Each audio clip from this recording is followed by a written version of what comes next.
Bonjour. Bonjour, bonjour.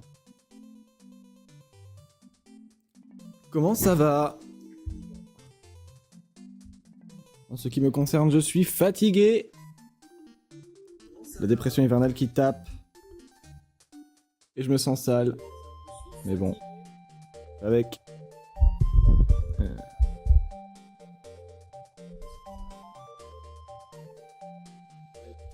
Et comme d'hab, le micro que j'ai l'impression qu'il va trop fort, mais que peut-être pas en fait, mais que peut-être si quand même. Vous voyez? Bref. Et vas-y, la vie c'est dur. Hein. On sait pas. Hein, ouais. Voilà, je tente de régler mes paramètres son, mais je crois qu'on est bon.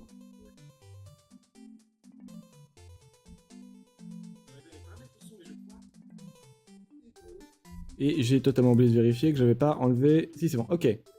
Bien. Et donc... Attention, apparition ninja. Enfin, bah, non, parce que j'ai pas les moyens, mais bref. Bouh, c'est moi. Comment ça va? Énergie, 0. Mais, vous avez vu, j'ai lancé un stream, il est midi 40.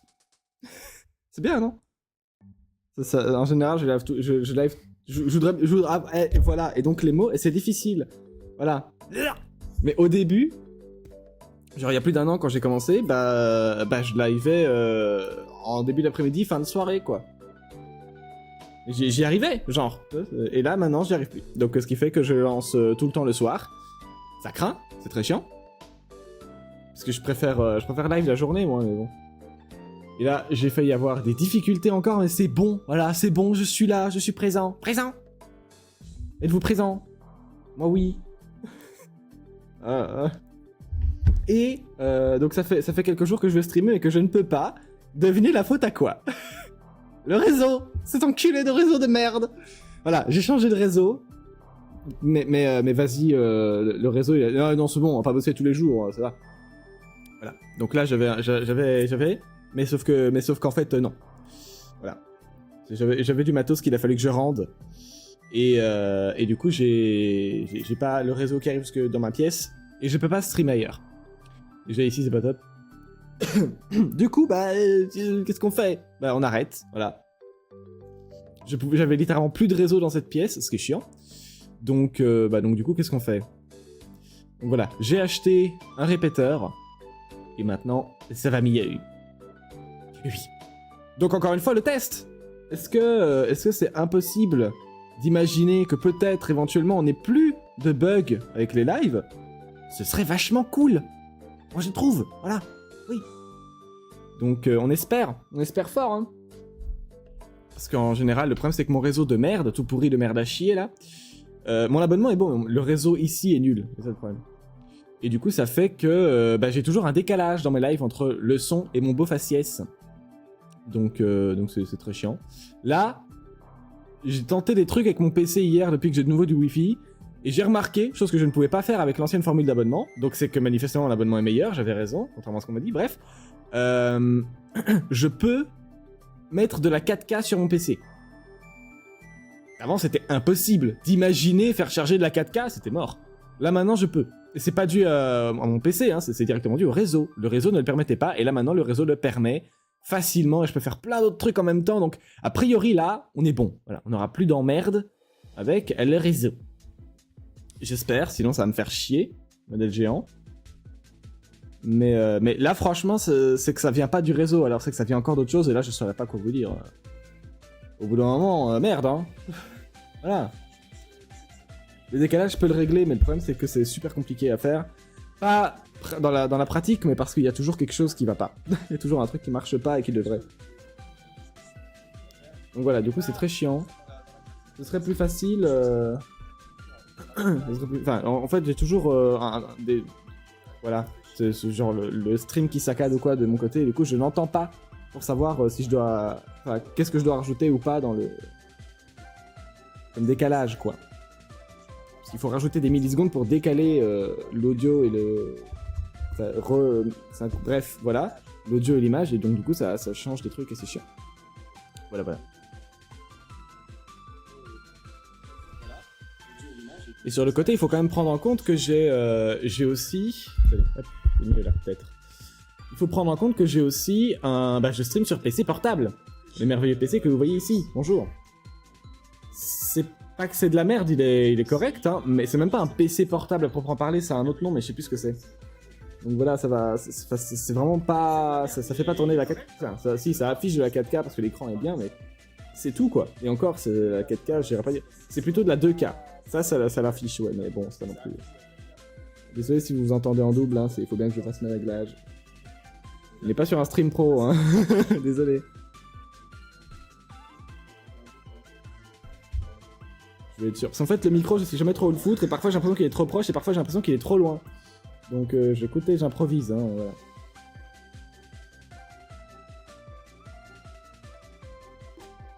N'est-ce pas?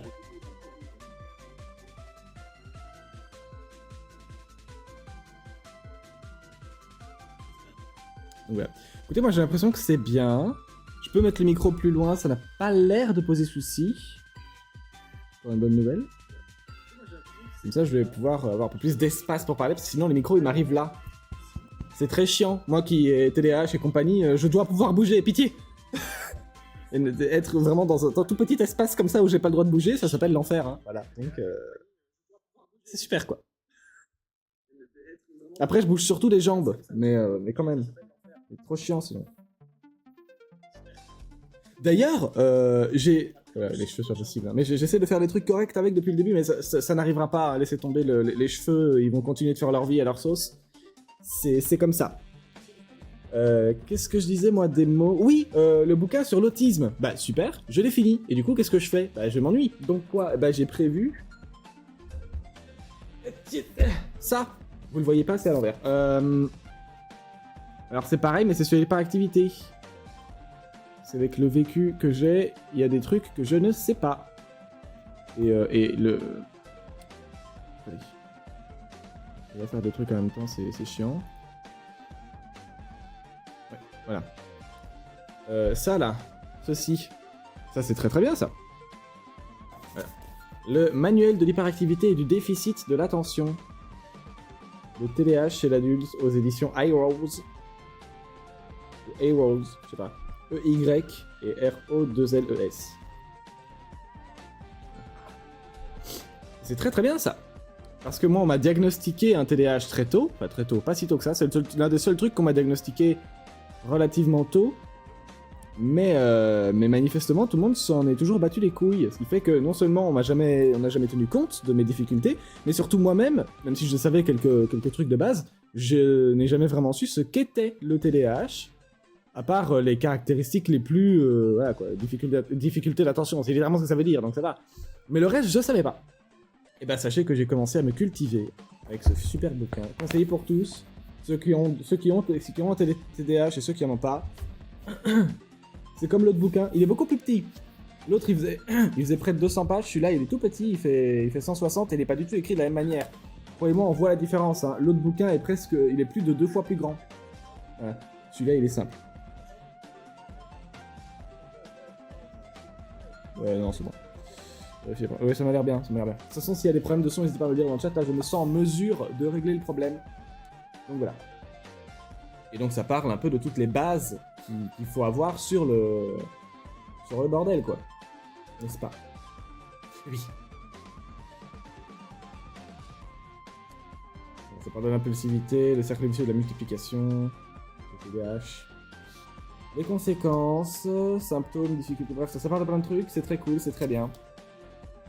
Moi qui lis vite, j'ai lu 30... J'ai lu jusqu'à la page 39 à partir de la page...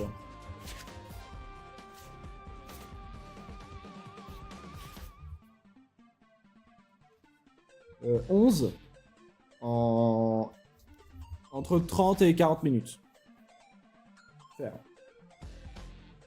Donc ça se lit vite, quoi. Faudra sonder la lecture, mais ça va. Et le bouquin est bienveillant et il s'adapte aux personnes qui ont un TDAH et il prévient. Attention, lisez pas n'importe comment, prévoyez le temps, ménagez-vous, tout ça.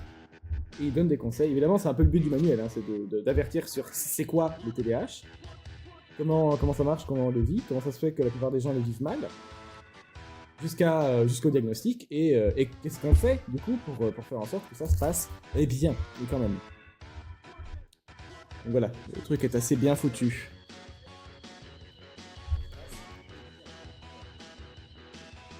Faut pas que je me mette trop loin non plus, mais ça ira. Bref, le bouquin est bien. Et de cette collection-là, il y en a 2 ou 3. Il y a celui sur l'autisme, il y a celui sur l'hyperactivité, il y a celui sur les troubles borderline, il y a celui sur... non, la personnalité borderline, et il y a celui sur les troubles de la bipolarité.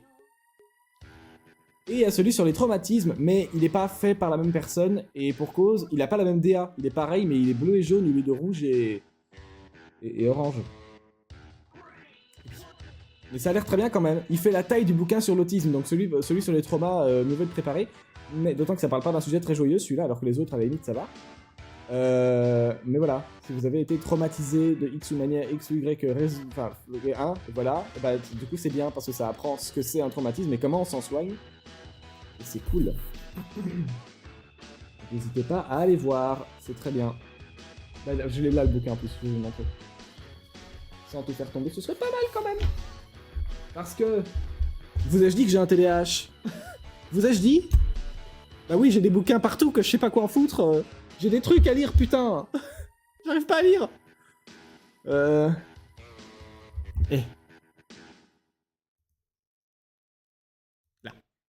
Donc ça n'a rien à voir avec ce que je viens de vous dire. Rien du tout. Rien du tout. Mais c'est très très bien. C'est une pote qui m'a conseillé ça. C'est Le charme discret de l'intestin. Et ça, bah, le titre est bien, quoi. Ça parle bien de ce que ça aborde, hein. Voilà, c'est très très bien. De Giulia Enders, et c'est très très bien. Et ça vous rappelle que votre intestin est plus ou moins votre deuxième cerveau, et que bah, c'est tout aussi important, voilà. Et qu'il faut en prendre soin, faut faire gaffe. Vous apprendrez dedans que vous ne faites pas caca correctement. Non, toi là, tu sais pas faire caca. Voilà, sache-le, c'est pas grave, hein, mais tu sais pas faire caca. Et elle va t'apprendre comment on fait. Et plein d'autres trucs. Voilà. Ça parle des sphincters, ça parle de bactéries. Ce n'est pas compliqué. Voilà, en général, quand je parle de grosses briques, parce que là, ça a l'air d'être une grosse brique, mais en vrai, ça se dit facilement, il y a... C'est beaucoup plus aéré comme texte, c'est pas du tout le même bordel que sur les autres bouquins. Ça va. Ça a l'air gros, mais en vrai, c'est pas si énorme que ça. Ça fait environ 400 pages. Oui, d'accord, ok, c'est grand, mais c'est pas du tout écrit pareil. Les 400 pages d'ici, elles font pas la même taille que les 400 pages du manuel de l'autisme. Et il y a des dessins, et c'est bien. Vraiment, c'est bien. C'est très abordable, je trouve. J'aime bien l'humour de l'auteur. Il est cool. Elle est drôle. Donc voilà, sachez, lisez, c'est bien. Pour en revenir à nos moutons, parce que ça n'a quand même rien à voir, ça. Donc ça, c'est le bouquin sur les traumas. Admirez-le, il est beau, il est magnifique. Apocalyptique. Manuel pour guérir d'un traumatisme avec le MDR. Non, ce n'est pas une blague, lol. C'est un genre de thérapie. Pour aider... on guérit pas d'un traumatisme, c'est un peu le concept. Mais c'est pour vous aider à vous sentir mieux dans votre tête, quoi. Voilà. 2 bouquins super. Donc celui-là, c'est d'Eva Drozdowski. Ouais. Et l'autre, je vais manger, il est où? Il est là. C'est de Martin Dessey, Nader Pérou, avec un D à la fin, et Sébastien Webel. De toute façon, vous tapez manuel autisme sur la Fnac, et vous tomberez sur toute la collecte. Et si vous tapez trauma, vous tomberez tout de suite sur le bouquin bleu. Voilà. Et du coup, celui sur les traumas, quoi. Mêmes éditions, même DA, mais pas la même couleur. C'est pareil. Là.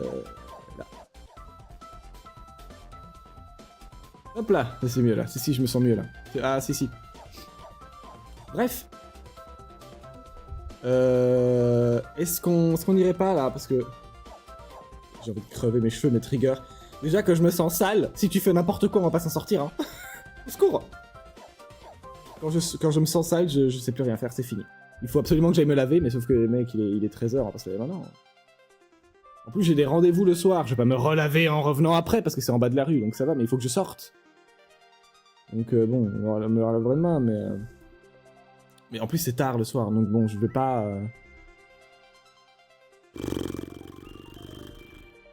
Mais quand même, quoi.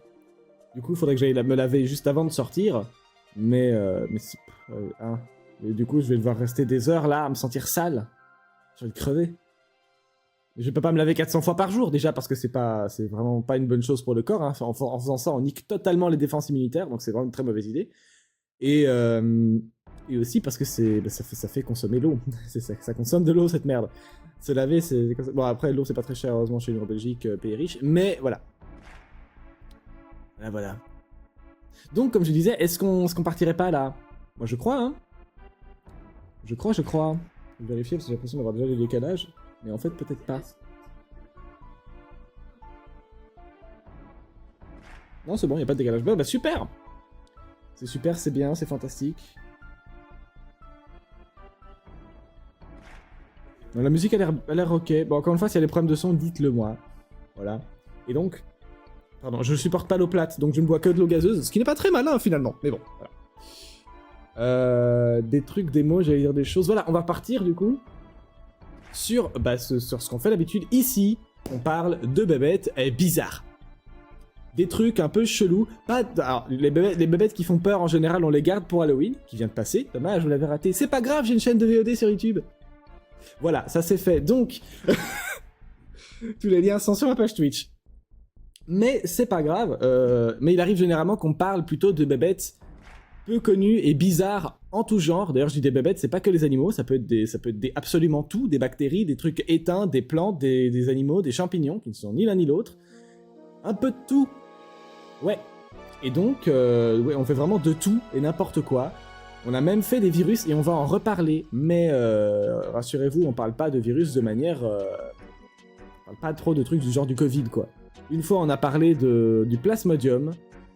Et voilà, c'était pas très fun, effectivement, mais c'est le seul dont on avait parlé qui était pas très fun. Et y a les autres virus que j'ai sur ma liste sont... déjà, il y en a qu'un seul, c'est un genre. Mais c'est vraiment juste le genre lui-même qui m'intéresse. Et c'est pas... Ces virus-là ne provoquent pas la mort de centaines de milliers de gens par jour, hein, de par année. Ne vous inquiétez pas. C'est moins... Ça va, c'est plus gérable.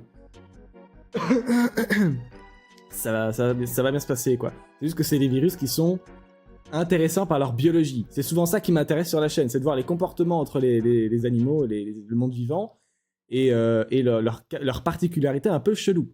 Si vous voulez, vous pouvez taper la commande Pokédex dans le chat, ! Pokédex, elle est dans le titre, en minuscule et sans accent, et vous pourrez avoir la liste de toutes les bébêtes qu'on a vues. Il y en a plus de 120. Et oui, quand il y a des noms communs, bah, je mets les noms communs, typiquement chien. Et quand il y a il y a toujours des noms latins pour définir les espèces, et donc du coup, bah, je les mets. Et pourquoi c'est intéressant de les mettre? Parce que c'est quand même super chiant, bah, vous pouvez les copier-coller, pour vous c'est beaucoup moins chiant. Genre canis canis pour le chien. Mais, qu'est-ce que ça veut dire concrètement? Bah, en gros, le nom latin, c'est le nom que vous êtes sûr que c'est celui-là, quoi. Voilà. Oui, bah écoutez, je me suis levé il y a 2 heures, bon, je m'en suis pas remis. Et donc voilà, en gros, le nom latin, c'est le plus efficace si vous voulez être sûr de tomber sur l'espèce que vous cherchez précisément. Or, comme justement, chez moi, il s'agit souvent de particularités propres à une espèce ou un genre ou quoi, mieux vaut tomber sur la bébête dont je parle, parce que sinon, vous allez croire que c'est d'autres trucs qui font ce que je vous ai dit, alors qu'en fait, non. Voilà. Donc, les noms latins, c'est mieux. Mais pour vous, si vous avez la flemme d'utiliser le nom latin, ce qui est normal, je ne le fais pas non plus, et de dire, vas-y, les noms communs, c'est plus simple, il y a les noms communs quand ils sont là. Malheureusement, ils sont pas toujours là. Parfois, on n'a pas de noms communs parce que on peut pas passer notre temps à tout nommer non plus. Surtout quand il y a des trucs qu'on ne connaît pas ou qui viennent d'être découverts. Voilà. Donc il y a ça et puis voilà quoi. Donc on fait un peu de tout. On fait beaucoup d'espèces. Parfois c'est en anglais, mais rassurez-vous, je traduis. J'ai pas un anglais super, mais voilà. Sachez que, bon, moi je complète avec mes connaissances, mais j'ai absolument pas d'études derrière moi. Moi juste je m'intéresse parce que j'ai une hyperfixation dessus depuis environ mes 4 ans, et que j'en ai 22, donc j'ai eu le temps de me renseigner un peu, mais voilà. Je n'ai pas d'études derrière moi, à tout moment je dis de la grosse de mer, donc n'hésitez pas à me compléter si vous savez et que moi pas, et voilà quoi, et puis Voilà, quoi. Et puis, de toute manière, je mets les sources de ce que je consulte, enfin, que je consulte en live, parce que c'est ça que je fais ici, hein, je fais des recherches sur Internet en live avec vous. Et donc, je mets tout ça dans la description des vidéos sur YouTube. Comme ça, vous pourrez toujours avoir accès à ce que je dis. Voilà, ça, c'est pour toi, YouTube. C'est manifestement, il y a genre 3 personnes qui me regardent sur YouTube, donc bah, sachez-le. Voilà. Hein, je vois que mes vues, mes vues font parfois des vidéos, elles sont très productives. Donc voilà, là, je le dis pour les 5 kékés qui me regardent, là je vous vois. Voilà, sachez que les sources sont en description. Et voilà. Par contre, quand je balance des trucs qui sortent tout droit du trou du cul de ma mémoire, bon là, les sources, ça va être compliqué. Mais je rappelle toujours quand ça sort du trou du cul de ma mémoire, quoi. Voilà. Sinon, vous avez vu, j'ai rajouté un truc. Voilà. Le tigre est parti au-dessus parce que, en fait, quand je passe ici, à chaque fois, il a la patte qui dépasse et du coup, je rentre dedans et à chaque fois, il tombe et c'est super chiant. Ça me casse les couilles et surtout, je suis allé faire un petit tour à la cave et j'ai retrouvé des vieilles peluches à moi. Tout ça, c'est que les peluches à moi de quand j'étais petit. Et donc, j'ai retrouvé lui, là. Et du coup, j'ai trouvé ça rigolo. Donc, je l'ai mis dans le décor. Et vous le voyez pas parce qu'il y a mon PC devant, mais en dessous, là, juste là, il y a un nouveau truc. Si, imaginez-le, vous le verrez.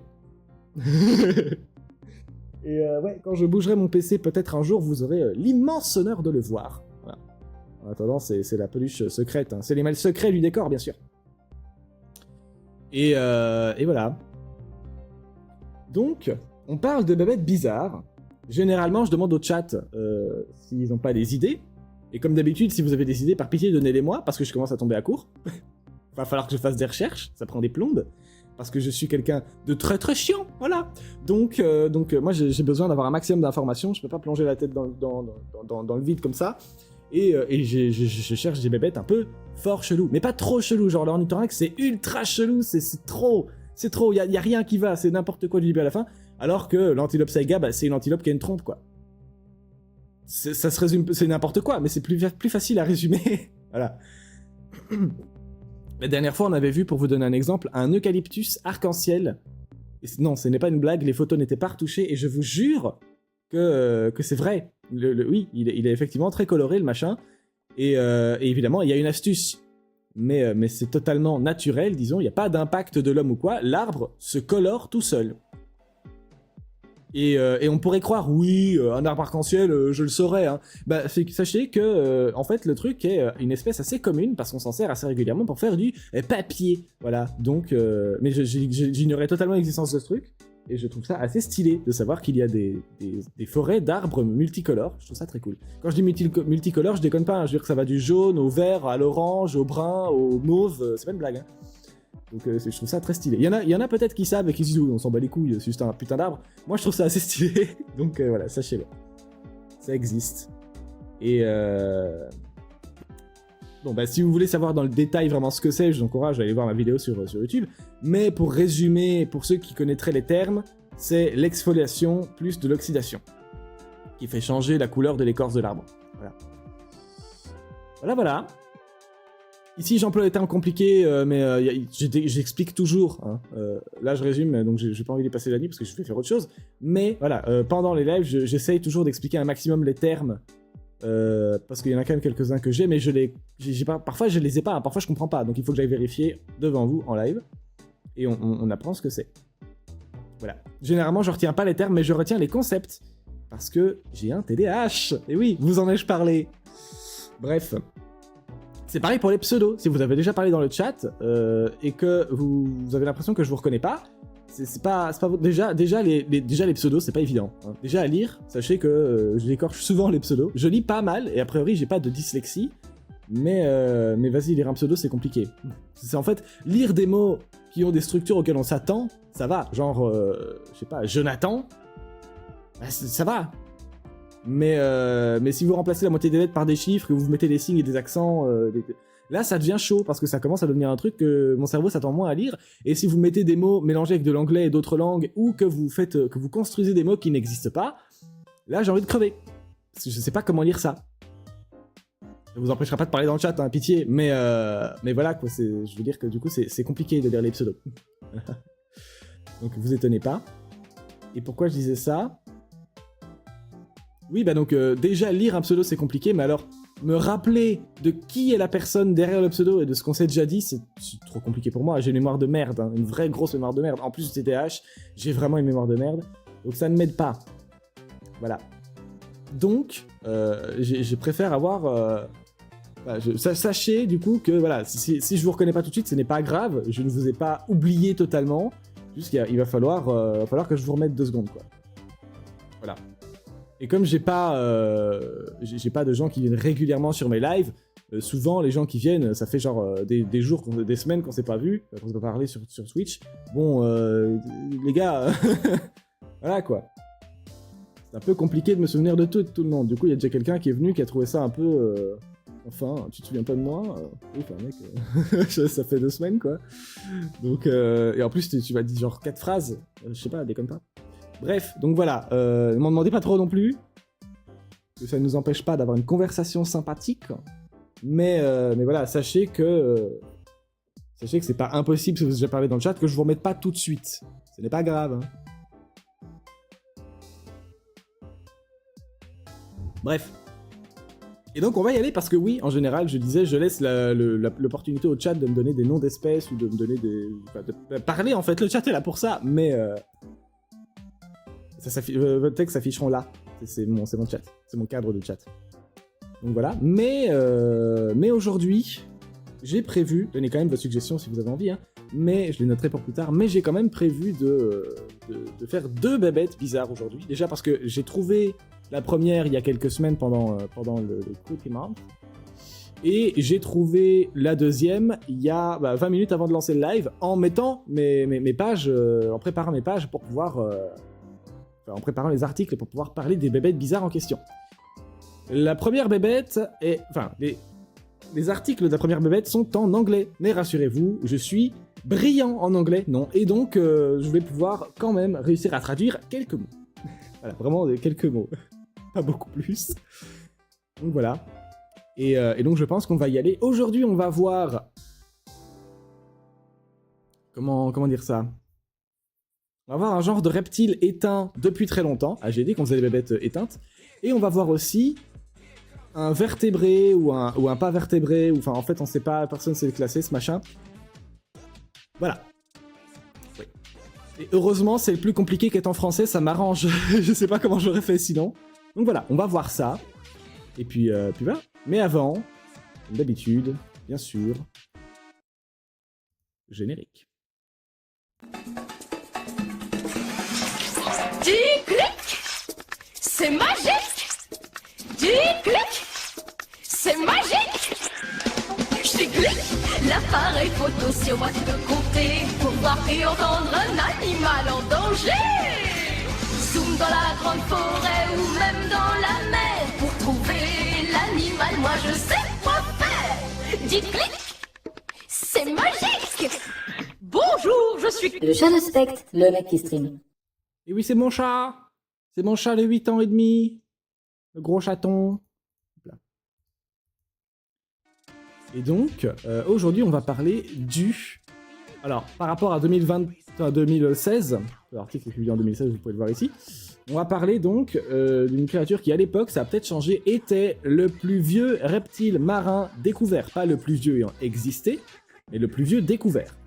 Ça a peut-être changé. Mais vous allez voir que ce machin est bien chelou.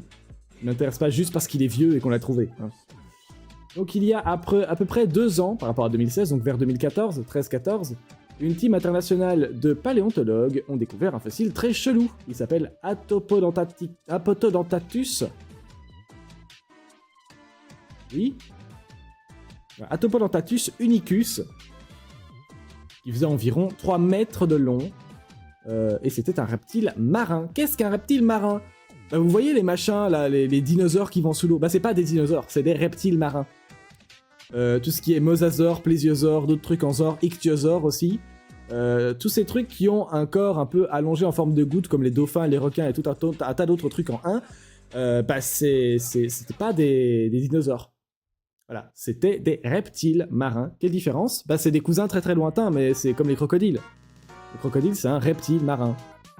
Pour le crocodile marin, du coup, bien vu. Voilà. Donc ça, c'est des reptiles qui vont sous l'eau. Voilà, reptiles marins. Pareil pour les trucs volants. C'était pas des dinosaures non plus, c'est des reptiles volants. Ceux qui volaient, ils volaient pas avec un long bec et des ailes avec un cartilage, comme les chauves-souris. Ils volaient avec... avec des plumes. Et oui, puisque je vous rappelle que les oiseaux actuels sont des dinosaures. Voilà, ce sont des dinosaures aviens, volants donc. Là où les autres volaient pas, non-aviens. J'imagine difficilement un T-Rex et un Triceratops voler, mais certains d'entre eux ont fini par développer cette capacité. J'ai plus son nom, tant pis. Voilà, l'Archéoptérix. C'est l'Archéoptérix qui est connu pour être bien dans la branche, qui a initié le vol chez les dinosaures. Évidemment, il n'est pas à lui tout seul le seul représentant, hein. C'est un peu le concept de l'évolution. Il y a plein d'espèces, tout un genre qui a évolué, plein de trucs qui ont été tentés. Et à la fin, tout ce qui nous reste, c'est les oiseaux. Heureusement pour nous, il y en a plein. Enfin, de moins en moins, mais il y en a plein. Voilà. Donc ce truc n'est pas un dinosaure, on dirait, hein, mais non, c'est un reptile marin. Non, ça c'est pas le bon article. Voilà. Ça là, c'est un reptile marin. D'ailleurs, c'est pas une représentation très bien foutue, vous allez voir pourquoi. Mais écoutez, je fais ce que je peux avec ce que j'ai, sachant que les articles souvent sont payants, et que quand ils ne le sont pas, on est criblé de pubs. Et moi, j'ai pas la thune pour faire ça, donc pour payer les articles et tout. Donc, voilà. En attendant, vous verrez, croyez-moi, des représentations correctes du bousin. Ne vous inquiétez pas. Donc le machin qui est là, reptile marin, ça veut dire quoi? C'est un reptile qui a évolué dans l'eau. Atopodonticus unicus a une tête un peu bizarre. Ici, on le voit pas bien. Mais en fait, il a une tête en forme de marteau, comme ils disent en anglais, ils disent hammer-headed. Mais en fait, c'est une tête... J'ai forcément une photo correcte ici. Là, voilà, c'est plutôt comme ça. Il a une tête en bec de canard. Bref, on verra ça plus tard. According, donc à en croire le journal Science Advances, le Journal Science Advances, le bec, donc la partie comme ça, est en fait c'est une mâchoire en forme de... Voilà, c'est une mâchoire. Et il s'en servait a priori, parce que vous avez bien vu les dents qu'il a. Les trucs qui sont le truc blanc au bout de la mâchoire, là, ce serait des dents, entre guillemets, dans le sens où c'est un peu comme les fanons des baleines. C'est clairement pas assez résistant que pour pouvoir gnocquer dans quoi que ce soit. Hein. Par contre, ça peut filtrer. Filtrer quoi? Eh ben justement, les plantes. Known example of a plant-eating marine reptile. Truc là. Donc, il bouffe des plantes. Alors, soit il scratch sur les parois avec ses dents, comme un balai-brosse, quoi. Et non, comme un râteau. Voilà, comme un râteau. Et comme ça, il récupère des morceaux de plantes, des bactéries, des trucs comme ça. Ou il filtre. C'est-à-dire qu'il fait comme les baleines. Et ça tombe dans la bouche. Et après, je sais pas. Mais voilà, il se démerde, quoi. Et donc, il filtrerait ce qu'il y a dans la flotte. Along the edge, it had egg-like teeth. Bunch of needle-like teeth. Alors, en gros, c'est pas des dents qui sont vraiment... c'est pas des dents solides, résistantes et tout. Je rappelle que chez nous, les dents, ce sont des os minéralisés. Des os transformés en pierre. Oui, sinon, c'est pas ça. Mais et on va dire c'est ça, c'est plus simple. Donc, c'est du solide. Bah oui, sauf les miennes, parce que les miennes s'effritent très facilement et que je me suis pété la moitié de mes dents. Mais, les dents, normalement, c'est résistant. Assez fort, quand même. Et oui, donc ces dents à lui, quand vous regardez ça, on imagine difficilement manger des proies. On n'imagine pas en tant que prédateur carnivore. Ça m'a l'air compliqué, effectivement. À moins de vouloir tuer par chatouille, je vois difficilement comment il aurait pu. Donc on s'imagine que c'est très certainement plutôt un animal filtreur qui mangeait très certainement plutôt des plantes ou des bactéries ou des trucs comme ça. Figure out how to upload Joe is... Et donc, alors attention, hein, étude scientifique profonde et super bien foutue. Pour comprendre comment ça marche, la mâchoire de ce machin, les scientifiques ont ramené de la pâte à modeler d'enfants. Children's clay. Clay, c'est boue, pâte à modeler, tout ça.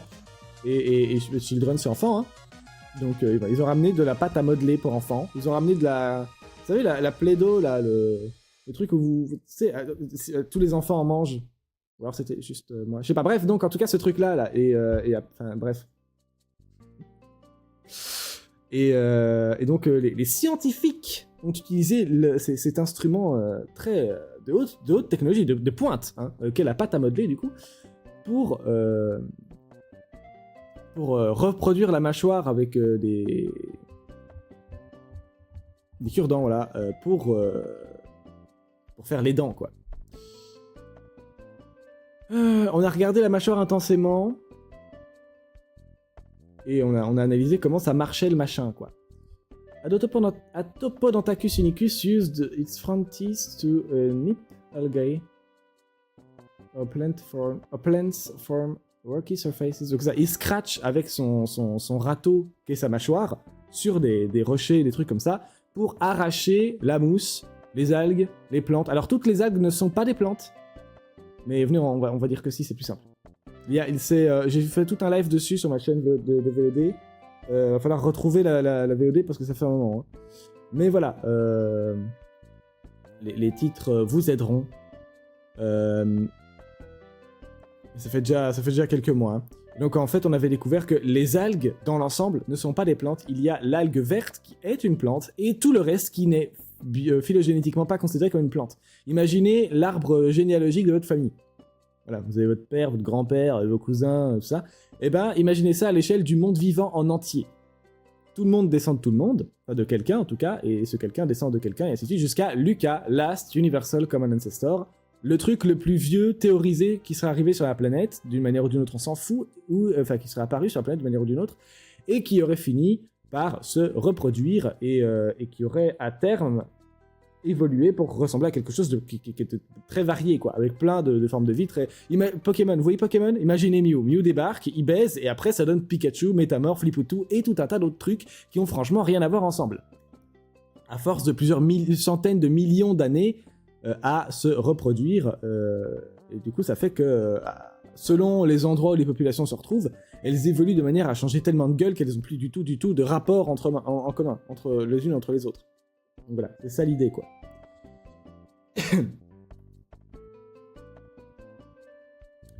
Et pourquoi je vous parlais de tout ça, je ne sais plus. Parce que l'arbre généalogique.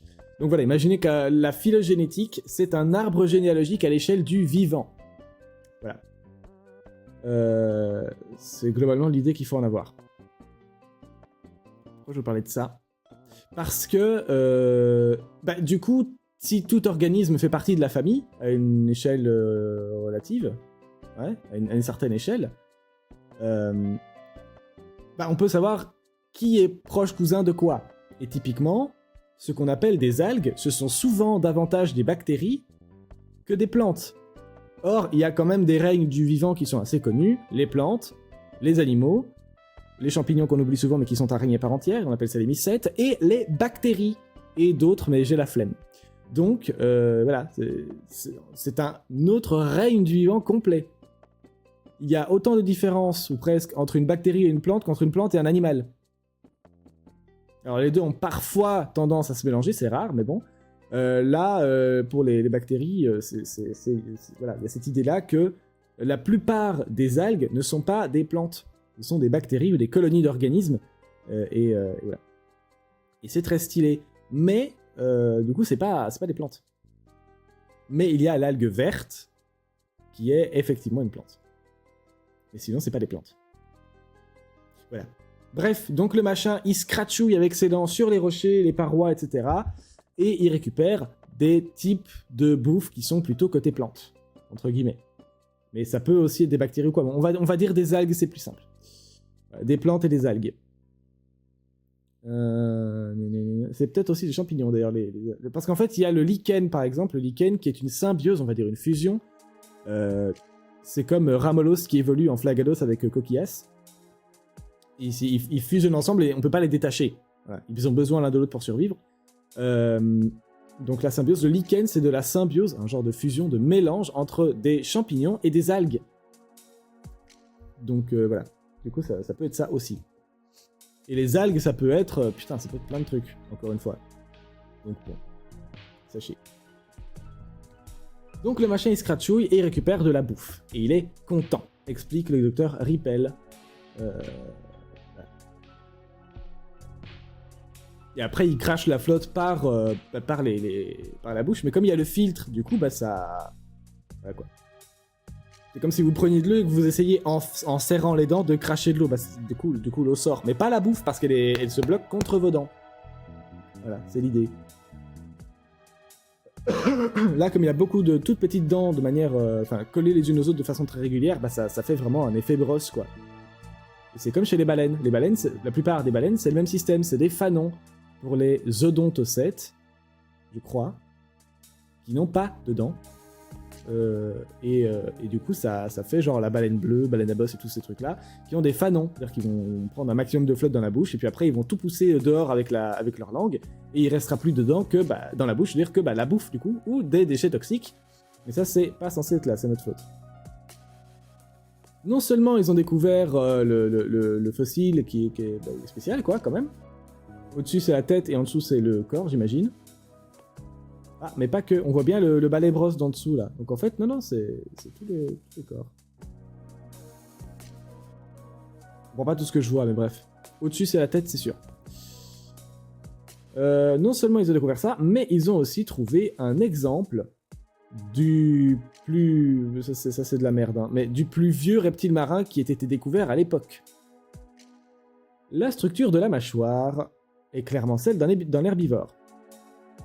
Il a des similarités par rapport aux autres reptiles marins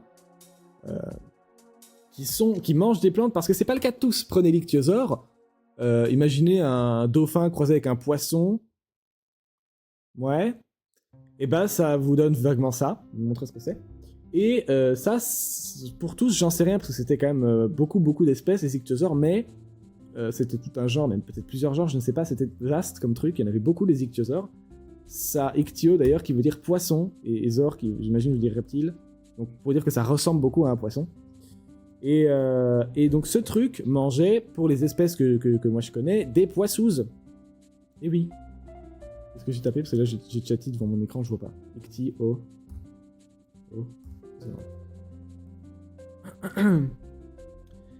Alors oui, mais c'est quoi un ichthyosaure du coup? Eh ben c'est ça. Est-ce que ça a marché? Oui, voilà. Ça, c'est des ichthyosaures. Alors ils ont pas tous l'air aussi vénères les uns que les autres.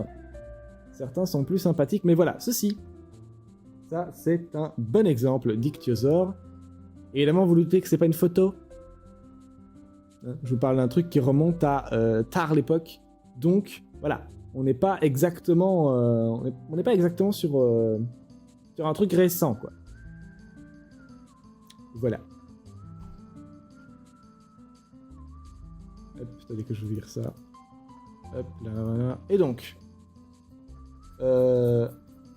Donc ils ont découvert un reptile marin qui était très vieux. Le plus vieux qu'on ait jamais trouvé. Bravo à eux.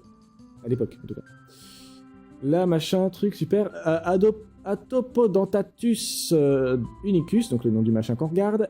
Pas celui qu'on vient de regarder, celui le bec en canard, là. Est plus vieux que tous ceux qu'on a trouvés, que tous ceux qu'on connaît de l'époque, 2016, de 8 millions d'années.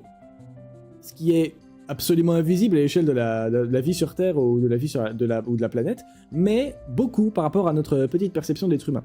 8 millions d'années, ça fait beaucoup. Le reptile aide aussi à mieux comprendre l'histoire du développement des reptiles marins sur 250 millions d'années et l'extinction massive de toutes ces bébêtes. Animal living in the years surrounding the Permian Triassic extinction help us see how life on Earth reacted to that event. Bref, on comprend mieux comment que ça s'est passé et comment la vie s'est développée due à cette extinction de masse du Permien Triassique. Donc je pense que c'est celle juste avant les dinosaures, il me semble. Mais je dis peut-être... Si, c'est peut-être que c'est là. Oui. Parce qu'il y a plusieurs extinctions de masse, il y en a 3 ou 4. La toute première, c'est quand la vie commençait à peine à se développer, qu'on avait vaguement des bactéries, et qu'on commençait à avoir des trucs un tout petit peu développés, et puis, hop là, à plus. Donc qu'est-ce qu'on fait ? On se redéveloppe avec ce qui reste. Du coup, c'est là que ça donne... Franchement, je vous conseille d'aller vous renseigner sur les bébêtes qu'il y avait, pour ce qu'on en sait avant, mais du coup on en sait très peu, et après on en sait très peu, mais plus quand même, la première extinction mondiale, enfin la première extinction truc là. Parce que le monde vivant avait fatalement rien à voir avec aujourd'hui. Hein, le monde vivant, enfin les extinctions de masse, voilà, c'est comme ça que ça s'appelle, les extinctions de masse, c'est quand même un moyen de rebattre les cartes, hein. Ça change drastiquement la donne. C'est tout, et une énorme chier de forme de vie, genre ça allait sur du 80-90% pour la première extinction de masse, qui crèvent et qui disparaissent. Et donc de toutes les formes de vie qui existent, on en reprend 10%, ce qui est invisible, et on fait on reprend l'évolution de la vie avec ça. Ça veut dire que sur chaque extinction de masse, on a un gigantesque pourcentage du monde vivant qui était, qu'on n'observe plus, et dont on pourra pas voir l'évolution. Ça fait une chier de possibilités qu'on ne peut plus voir aujourd'hui, quoi.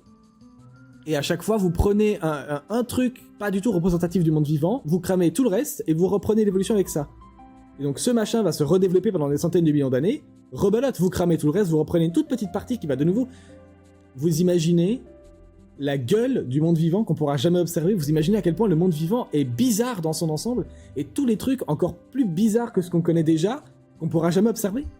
J'arrive pas à le formuler, ça m'énerve, mais voilà, vous pouvez imaginer à quel point le monde vivant était bizarre avant nous, et par rapport à nos standards à nous, évidemment, à quel point le monde vivant est varié, et ce avec quoi on se retrouve aujourd'hui, c'est vraiment qu'une toute petite partie infime de tout ce que la vie a tenté, quoi. Tout ça pour dire, la vie a vachement changé de gueule, beaucoup, fort. Donc les bébêtes qu'on observe de avant et juste après la première extinction de masse, je dis juste après, je parle de ça en quelques centaines de millions d'années, hein, c'est énorme, mais bon. C'est intéressant à regarder parce que ça n'a pas du tout la gueule des machins d'aujourd'hui.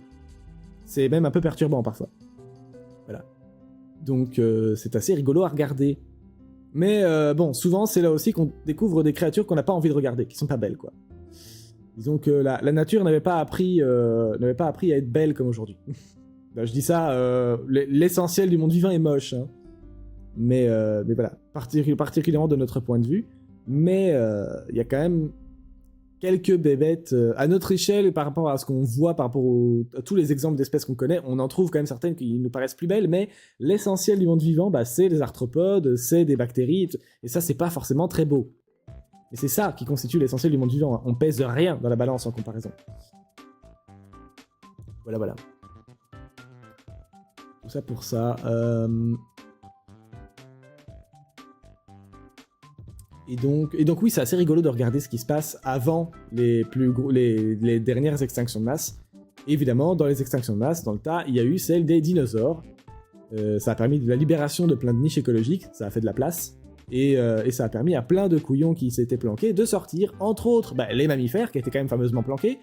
Et ça leur a permis d'occuper des niches écologiques, des terrains vagues, etc., l'environnement, quoi, beaucoup mieux que planqué dans un arbre ou sous le sol, et du coup, ça a fait que les mammifères qui ressemblaient essentiellement à des souris à l'époque, ou à des trucs du genre, ont pu bouger un peu, et ils ont pu prendre de la place, et c'est là que se développe assez vite la mégafaune, en traversant beaucoup de périodes, encore une fois, sur des centaines de millions d'années, et c'est comme ça qu'on se retrouve avec des espèces souvent, mais pas toujours, très grandes ou très bizarres. Aujourd'hui, nous avons les tatous. À l'époque, nous avions les glyptodons, qui étaient des tatous aussi. Juste, ils ont absolument pas la même gueule, du tout.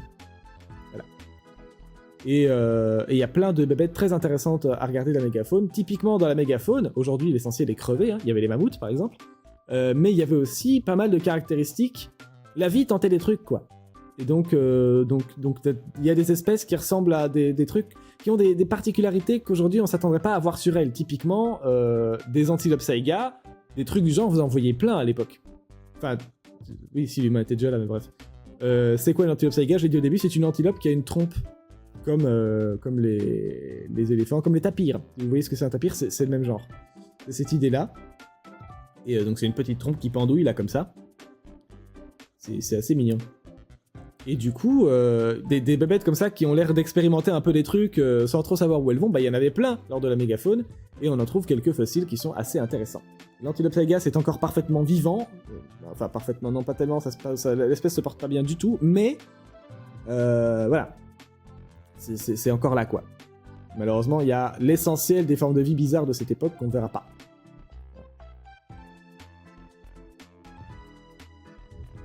C'est pour ça qu'on est d'autant plus content quand on découvre des espèces de cette époque-là ou d'une autre, qu'on croyait éteintes, dont on ne fait qu'observer les fossiles, mais qu'un jour on en découvre un spécimen vivant, comme le sélacanthe, un poisson, un très très vieux poisson, sa mère, genre de l'époque des dinosaures, voire même avant, donc très très vieux, et on l'a retrouvé. Il y a un couillon qui l'a pêché une fois, et ah tiens, qu'est-ce que c'est que ce truc Mais non, mais c'est pas possible, ça fait des centaines de millions d'années qu'ils sont éteints. Ah, bah et pourtant j'en ai un. Et puis on les a retrouvés, et du coup la population est décimée maintenant. Mais avant qu'on les découvre, ils se portaient assez bien. Voilà. Et donc on est d'autant plus content quand on trouve une espèce qu'on pensait éteinte, parce que ça nous permet de la découvrir. De la découvrir, et c'est assez cool.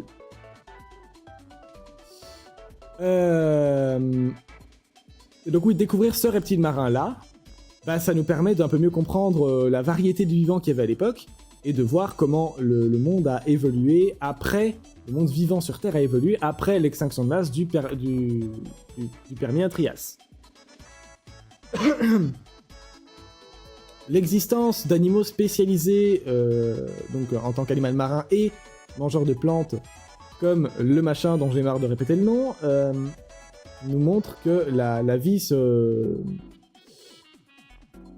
La vie trouve toujours un chemin, et elle se démerde bien, quoi.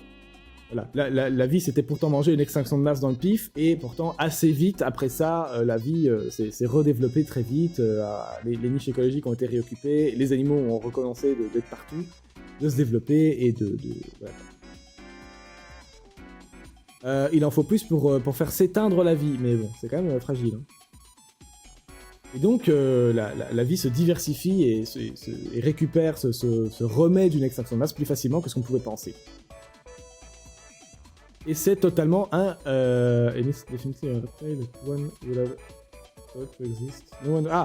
vraiment, ce reptile est tellement chelou qu'on n'aurait pas imaginé de nous-mêmes que ça existait. Voilà, un reptile marin qui joue les filtreurs, plus les balais brosses sur le fond de l'océan. Aujourd'hui, les reptiles marins, ça n'a pas cette gueule-là. Les reptiles marins, c'est au mieux les crocodiles, il y a vraiment pas grand-chose d'autre, pour ne pas dire qu'il n'y a rien d'autre. Donc voilà. Imaginez des reptiles marins à l'époque comme ça, qui se déplaçaient sous l'eau, c'est assez stylé. Bref, ça c'était pour le bébou. Ça c'est un doublon ou c'est le même? C'était la question. Hein. Ah, voilà, là il y a plus. Alors... Cet article a plus du temps, oui, bah toujours 2016, hein. Le 6 mai 2016, et celui-là, c'est le 9 mai 2016, mais il est beaucoup plus court. Là, j'ai fini de vous lire celui-là. Là, c'est les commentaires, on s'en branle un petit peu. Atopodentatus was a hammer-headed herbivore, new fossil find shows. Donc voilà, c'est ce que je viens de dire, c'est un reptile marin qui bouffe des plantes. Bravo à lui. Et là, on voit la bonne représentation, d'ailleurs.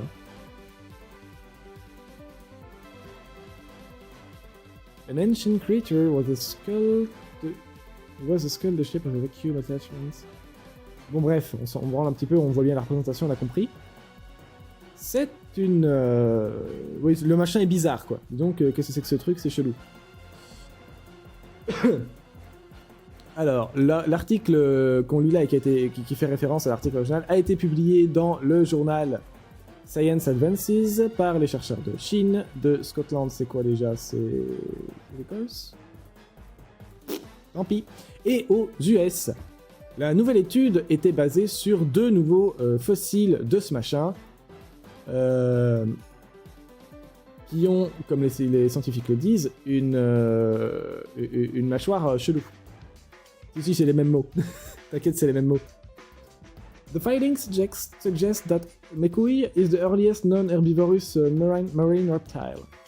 Voilà. Bon, ça, c'est encore une fois de la merde. Non, si, ça, c'est de l'earliest known. C'est ça, c'est pas... Parce que l'autre, il disait de la merde. Il disait, c'est le... The older reptile marine truc, là. C'est mal formulé, mais je sais plus ce qu'ils avaient dit ici, mais...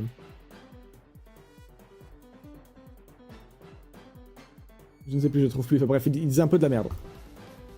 Dans le sens où il m'a semblé lire quelque part dans le tas qu'il disait que c'était le plus vieux reptile marin tout court. Non, c'est évidemment pas le plus vieux reptile marin, mais c'est le plus vieux reptile marin qui a été découvert à l'époque. On n'avait rien de plus vieux que ça, quoi. Reminiscent of the business, j'ai déjà vu, on s'en fout. Admirer, il est joli. Even the new interpretation is more than living up to its name, which loosely translated means bizarre. Recognition of the...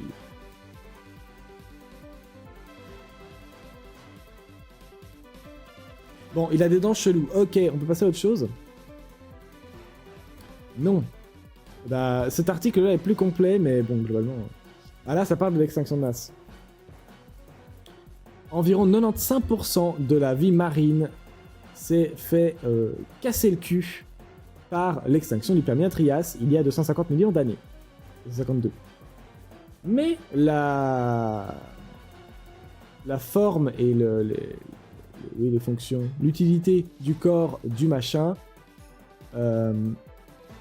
lui permettait clairement de gratouiller les dépôts qu'il y avait par terre au fond des fonds marins et de gratouiller des plantes pour les bouffer.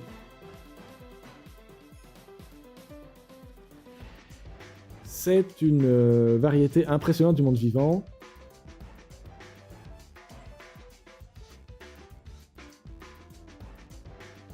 Qui avait déjà été développé il y a 244 millions d'années plus tôt, donc c'est super cool et c'est impressionnant.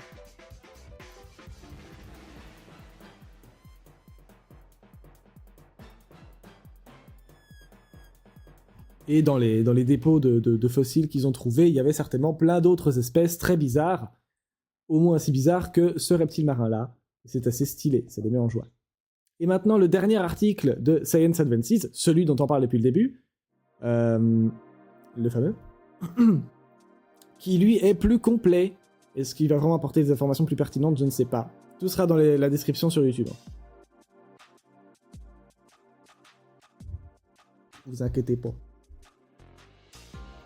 Hop.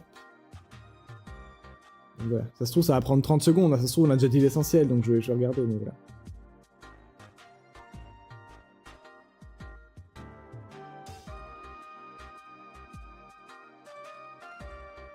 Sachez qu'apparemment, le crâne est très petit par rapport au reste du corps. Environ 18%. Merde, je sais plus ce que ça veut dire là. 10% de la taille, on va dire, de la largeur du tronc, du buste du reptile. Ce qui apparemment est peu. Ça m'évoque rien, mais effectivement, si vous comparez la taille la largeur de votre tête à la largeur de votre buste, ça a l'air grand, quand même. Mais là, non. Du coup, c'est tout petit. Mais je pense pas que ce soit la largeur, ce mot-là. Je sais plus. Bref, en tout cas, il y a une proportion qui est spéciale. Voilà.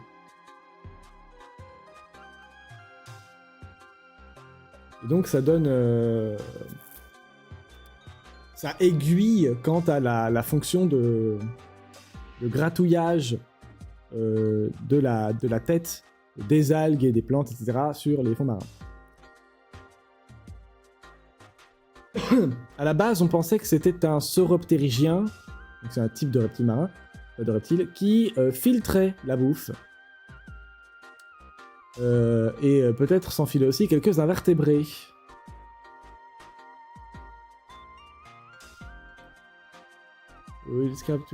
Ah oui, et ça servait aussi à les décrocher de la roche, du coup. Des nouveaux spécimens de ce machin, de Atopodontatus unicus, font réinterpréter la chose un peu différemment, avec la morphologie du squelette, qui donne un indice sur la stratégie de mangeage, voilà, de nourrissage. Les nouveaux spécimens montrent que...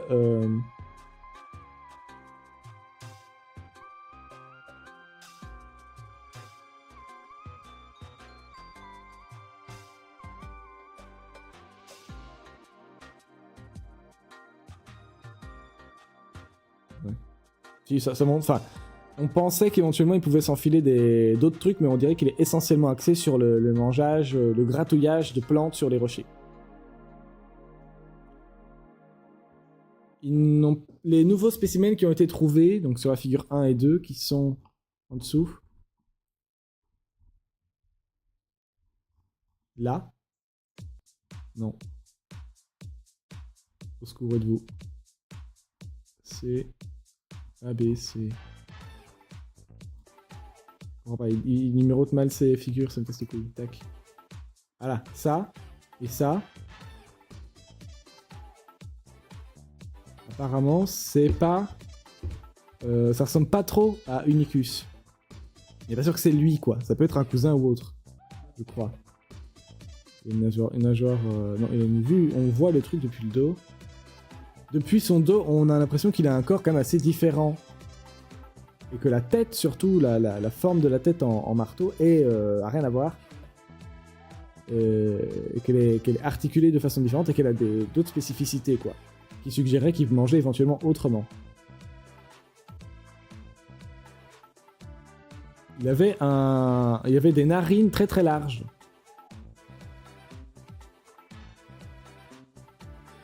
Qui se rejoignaient en fait. C'est bizarre. En fait, on dirait un peu les vents des baleines, finalement. C'est basiquement un gros trou qu'elles ouvrent à la surface pour pouvoir respirer et qu'elles ferment quand elles vont dans les profondeurs.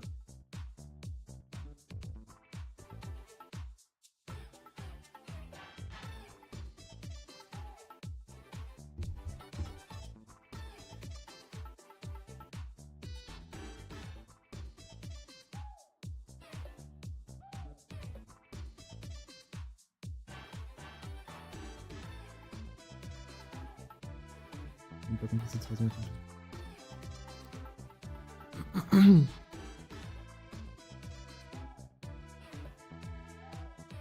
Et donc le truc, l'image C, la espèce de... Hein, ouais, le truc avec 0,5 cm, ça. Bah c'est les dépôts de bouffe et autres qu'on retrouve, et de dents, qu'on retrouve dans les dents, justement, de la tête qui est la figure B. Voilà. Figure A, c'est toute la tête. Figure B, c'est toute la tête sans le haut du crâne, pour qu'on puisse voir dedans. Et figure C, c'est ce qui restait c'est ce qui lui restait dans les dents, quoi. Forcément, il y avait des morceaux dedans, et puis du coup du reste. De la bouffe. Le second spécimen qu'on a trouvé est le seul... The display the skull in ventral view. Ah, c'est le seul qui permet un certain point de vue du corps de l'animal que donnent pas les autres.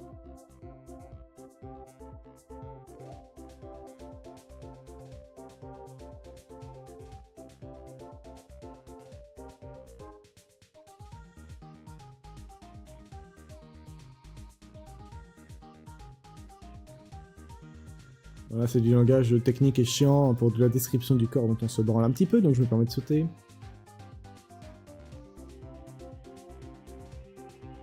Alors, le fait qu'il y ait des reptiles marins herbivores, c'est assez impressionnant. Et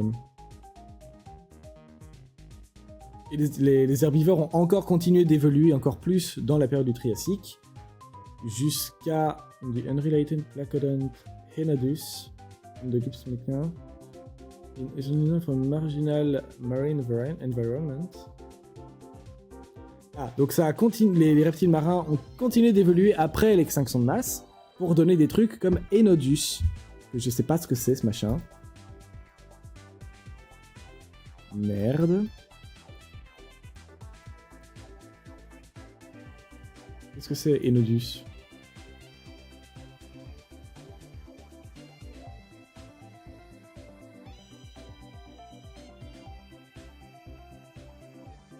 Enodus Skeliops.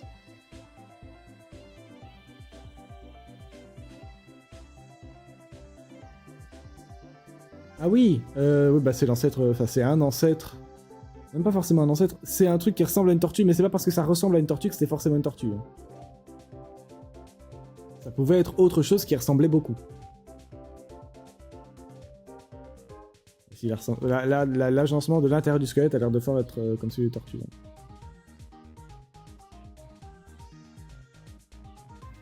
Bref. Qu'est-ce que je fous là? Non, c'est ici que je vais. Hop là. Donc il n'était pas retrouvé dans beaucoup d'environnements marins, mais il était dedans quand même.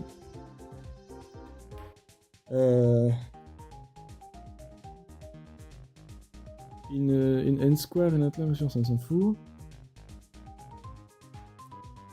Il y avait aussi Sphyrna. The Extend Hammerhead Shark. Ah bah on n'ira pas le voir, désolé. Moi les requins je peux pas. Donc voilà, si ça vous intéresse, ça s'appelle Sphyrna, S-P-H-Y-R-N-A. Le mot est là. Et moi j'irai pas voir. Voilà. The Freshwater Diplocaulus.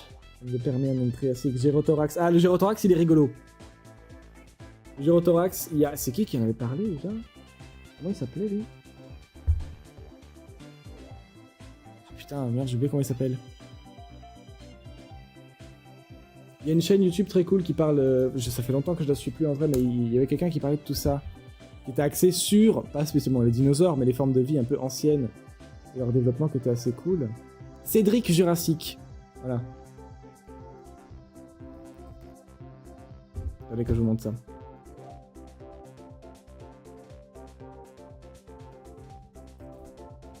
Je sais pas ce qu'il est devenu. Mais ces vidéos il y a un moment étaient assez cool.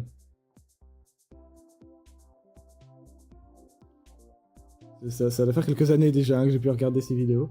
Mais c'était sympathique. Cédric Jurassic. Il parlait de plein de trucs cool.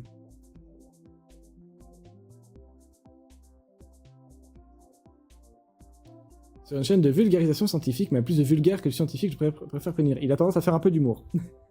Mais il me semble qu'il cite ses sources. En tout cas, il le faisait à l'époque. Back in time. Et ouais, il parle de plein de bêtes un peu bizarres. Il parle aussi de la représentation de tout ça. Il y a dans les médias, dans la culture, etc. Il comparait les bébêtes qu'il trouvait dans les jeux Ark, etc. Et il parlait ouais, il parlait de plein de gros trucs, des gros crocodiles, des oiseaux marins, plein de trucs. Il parlait aussi, voilà, il y avait celui-là, un géant en manteau, ça c'est pas un éléphant je crois, c'est un ancêtre, mais bon voilà. Bref, c'est assez stylé ce qu'il fait. Enfin, il faisait, après je sais pas ce qu'il fait maintenant, mais manifestement il continue, parce qu'il y a une vidéo qui est sortie il y a 2 mois. Voilà. Allez voir, c'est cool. Voilà. Et donc il parle, enfin il a parlé dans une de ses vidéos du Gyrothorax, et du coup je le connais un peu. Voilà, qu'est-ce que c'est que ça? Qu'est-ce que c'est que ce truc? Qu'est-ce que c'est que cette merde? Voilà, moi je trouve ça un peu rigolo. Merde, la photo charge pas. Je cherche un truc qui marche un peu. Mais... Ouais, ça c'est une représentation qui est pas trop mal. Voilà, ça. Voilà. Ça aussi c'est un reptile marin. Vous voyez bien qu'il a les... Il a des espèces de branchies, les trucs verts, des trucs roses qui sortent, là il a les branchies comme les axolotes du coup. Oui.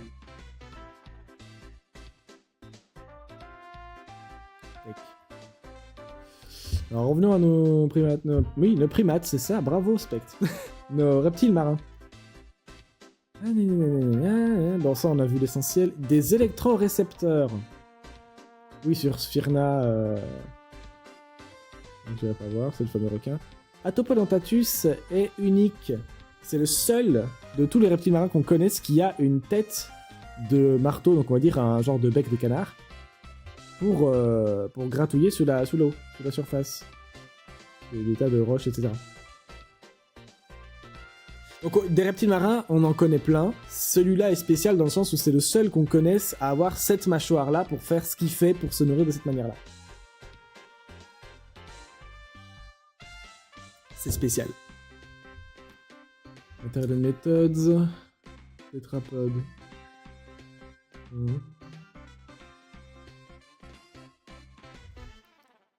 On les a observés au microscope binoculaire et on les a photographiés avec une caméra bien foutue, j'imagine. Le caméra Lucida. Ok.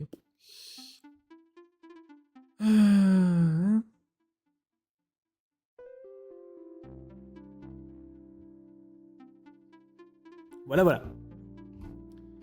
Et ceci conclura du coup sur le... Attends, mais truc là, comment il s'appelle lui? Reviens! Reviens, comment tu t'appelles? Le Atopodontatus unicus. Et voilà. Et donc ça fait 1.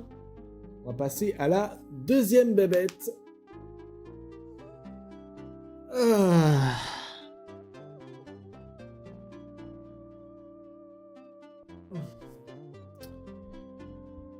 De quoi on va parler ce coup-ci? Je vous ai dit, on sait pas trop. C'est un peu le problème. Il est bizarre ce machin. Il est bizarre.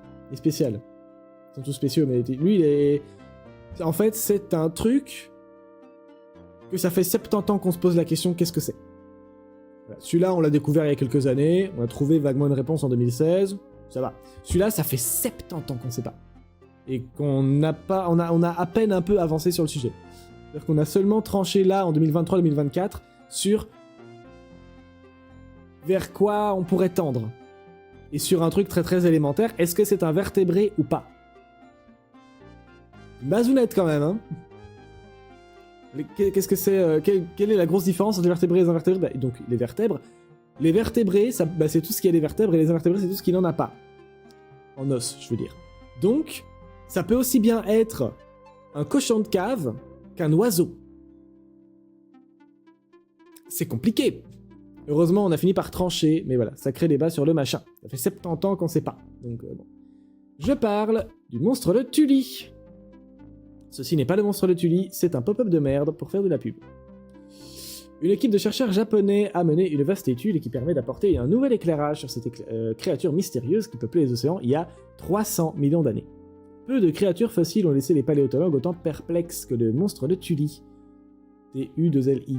Il y a 70 ans, Francis Tully, un chasseur de fossiles amateur, découvrait les restes d'un étrange animal.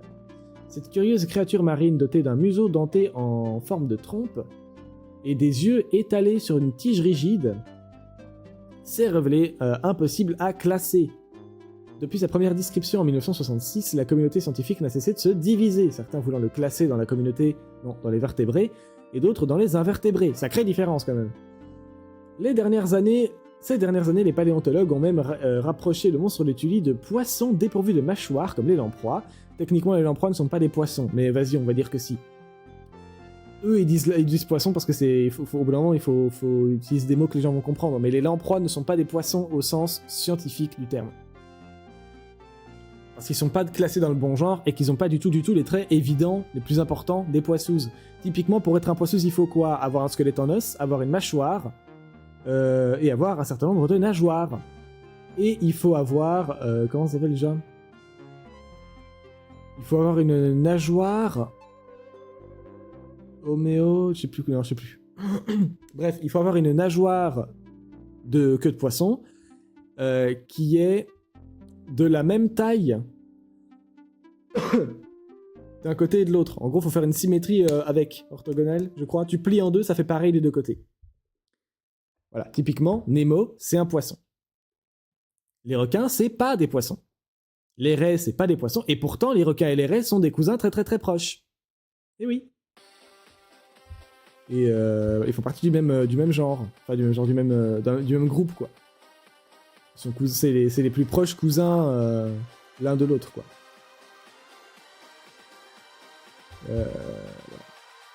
Et donc les lamproies, il leur manque un sacré paquet de trucs. À commencer par une mâchoire, déjà. Même ça, ils ont pas. Une identité insaisissable. Aujourd'hui, une équipe de scientifiques japonais a utilisé des scanners laser à haute résolution pour analyser l'anatomie des fossiles du monstre de Tully en 3 dimensions. Nous pensons que le mystère de l'appartenance à un invertébré ou à un vertébré a été résolu. On croit qu'on sait maintenant. On a annoncé le paléontologue Tomoyuki Mikami, qui travaillait à l'université de Tokyo à l'époque de l'étude, qui se trouve aujourd'hui au Musée national de la nature et des sciences du Japon. Les conclusions de l'étude basée dans la revue Paleontology suggèrent que ce fossile énigmatique est finalement un invertébré, même si sa véritable identité reste insaisissable. Le symbole de l'Illinois, et oui, parce que le fossile a été trouvé en Illinois, et uniquement là-bas il me semble. Le monstre de Tully, Tully monstrum gregarium, vivait il y a 307 à 309 millions d'années. On a retrouvé sa trace uniquement dans la formation de Méson Greek, un lagerstadt, c'est-à-dire un site fossilifère à la préservation exceptionnelle, situé en Illinois. Ce gisement est célèbre pour son incroyable préservation. Outre les animaux à carapace classiques tels que les crevettes, les limules et les scorpions de mer, on y trouve les restes organiques tels que les vers et les méduses dont les corps mous se fossilisent rarement. De nombreux spécimens du monstre de Tully y ont été retrouvés. L'animal a d'ailleurs vite gagné en popularité au point de devenir l'un des symboles de l'Illinois. Tout le monde s'accorde à dire que les recherches supplémentaires sont encore nécessaires pour aider le monstre de Tully à trouver une place dans la taxonomie. Wataru Iwasaki, biologiste évolutionniste à l'université de Tokyo, pense que certaines données cruciales attendent peut-être d'être examinées de plus près. Une chose est claire, le monstre de Tully est loin d'avoir livré tous ses secrets. Et donc voilà la tronche, environ, du machin. Je dis environ parce qu'évidemment c'est une représentation, encore une fois, vous imaginez bien qu'on n'a pas de photo. Voilà. Voilà à quoi ressemble le machin. On dirait vaguement un poulpe qui aurait fusionné avec Boo de Dragon Ball Z. Et avec des yeux que je sais pas ce que c'est le projet en fait, je laisse tomber. L'énigmatique monstre de Tully est-il un ancien parent des vertébrés? Si vous avez... savez-vous quel être mou a des yeux qui se situent au bout d'excroissance ressemblant à des antennes? Non, ce n'est pas un escargot, ni un crabe d'ailleurs, son corps est oblong et porte des nageoires, mais il ne s'agit pas non plus d'une limace de mer. Sa bouche se trouve à l'extrémité d'une sorte de bras articulé. Ne cherchez plus, aucun animal vivant ne correspond à cette description. Pourtant, ce n'est pas celle d'un extraterrestre dont il est question, mais celle d'un fossile. Savez-vous que quasiment tous les États des États-Unis avaient un fossile officiel? Tandis que certains ont pour emblème préhistorique de fameux... Quoi? Tandis que certains ont pour emblème préhistorique de fameux spécimens comme le mastodonte américain, le smilodon, le tigre à dents de sabre, ou un ichthyosaure, le machin dont j'ai parlé tout à l'heure. D'autres sont représentés par différents arbres pétrifiés ou des animaux invertébrés pétrifiés. La pétrification est le processus de matière. Donc il décrit la transformation de matière organique. Oui, bon, en gros, c'est pas forcément dû par le temps, c'est pas des fossiles, quoi. C'est du travail, c'est des outils, des bijoux, ça, je sais pas trop. Bref.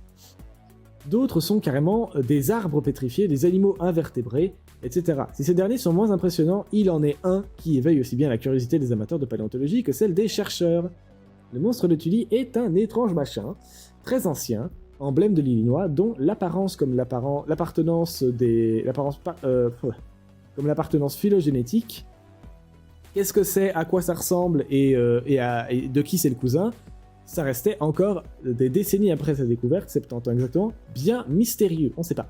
Mais une équipe des universités de Tokyo et Nagoya pourrait avoir réussi à trancher. Pas l'animal, mais sa nature. Portrait singulier d'un drôle de fossile, le paléontologue amateur Francis Tully est à l'origine de sa découverte dans les années 50. Le genre Tully monstrum sera en partie nommé d'après le collectionneur, mais pourquoi le qualifier de monstre? L'animal mou vivait probablement dans les eaux littorales peu profondes au Carbonifère, il y a environ 300 millions d'années. Carbonifère, mais l'une des meilleures périodes de la planète pour les insectes, qui étaient énormes. On avait des libellules de près d'1,40 m et des tas d'autres de près d'1 mètre et des trucs comme ça. Il y a environ avec ces fossiles reposent les restes de méduses, de concombres de mer et de vers marins, ainsi que divers mollusques et crustacés, et même un poisson qui s'apparente aux raies et requins actuels, donc c'était pas un poisson. Du coup, c'est quoi ça? C'est un fossile. Ce petit poisson, dont on a retrouvé les restes à Amazon Creek, est classé par les élasmobranches, groupe qui englobe les raies, les requins et leurs cousins. Ce spécimen est un juvénile, on dit, donc il est pas encore mature, il n'est pas adulte. On dit que c'est l'holotype, le fossile sur lequel la description de l'espèce se base. Parmi tout ce beau monde, Tully monstrum était probablement un prédateur, à en croire son anatomie est improbable. Le principal indice en faveur de cette hypothèse est cette longue structure qu'on appelle le proboscis, un genre de trompe, supportant ce qui semble être une bouche garnie de dents pointues, que notre monstre utilisait probablement pour attraper et maintenir ses proies, des sortes d'antennes charnues qui partent latéralement à l'avant de son corps, de 15 cm de long en moyenne, portaient des yeux relativement simples. Et les nageoires verticales lui permettaient sans doute de se tortiller dans l'eau plus que de nager, pas très effrayant pour un monstre. L'appartenance à l'une ou l'autre lignée majeure. Quelle branche du vivant a bien plus... Qu'est-ce que c'est ça? Attendez, j'ai une note. Bah oui, c'est bon, c'est bien. Ok. Je disais parce que j'ai TDAH oblige, j'ai une mémoire de merde et quand j'ai une note, il faut absolument que je la lise parce que sinon, c'est que j'ai oublié de faire un truc important. Donc voilà. Les partisans de l'hypothèse du vertébré se basent sur l'organisation des tissus de ses yeux ou la présence supposée d'une notocorde. Une notocorde, c'est un genre de proto-colonne vertébrale. C'est un genre de colonne vertébrale. Mais c'est pas une colonne vertébrale. Une notocorde, si ça s'appelle comme ça pour rien, mais c'est comme une colonne vertébrale. Voilà. Sauf que, on a dit que c'est un invertébré. Et voilà. Donc il y en a qui disent que c'est un vertébré, du coup.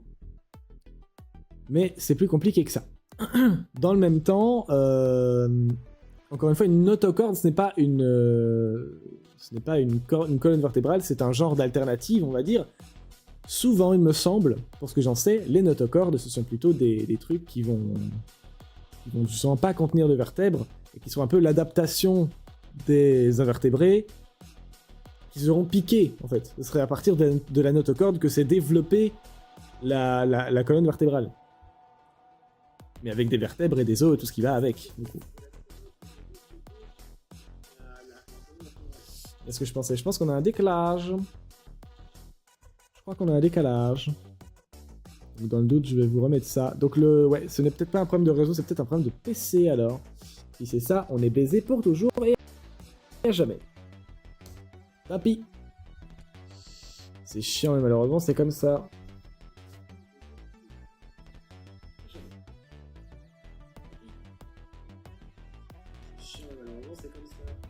Bah écoutez ça, de nouveau ça rame tellement que j'arrive pas à voir. Donc le problème ne vient effectivement pas du réseau, hein, parce que mon réseau est bon là, j'ai aucun souci. Le réseau disons ne l'est sûrement pas, mais en fait là, le problème vient plutôt certainement de mon PC. Dommage.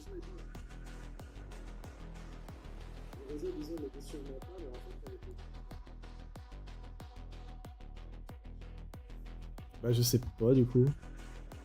Il y a un décalage chez vous ou pas? Là, je vais avoir du mal à régler si on avait de quelqu'un, je pense.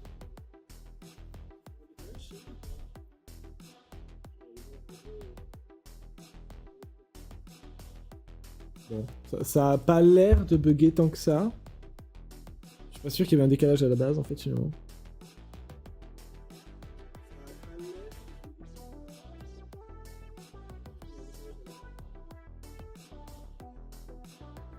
Je sais pas.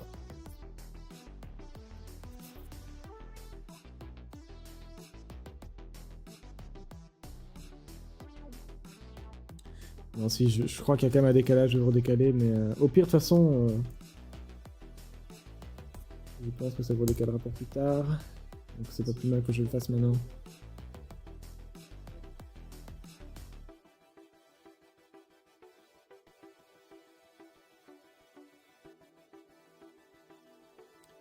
Bof. Écoutez, on fera comme ça. Alors.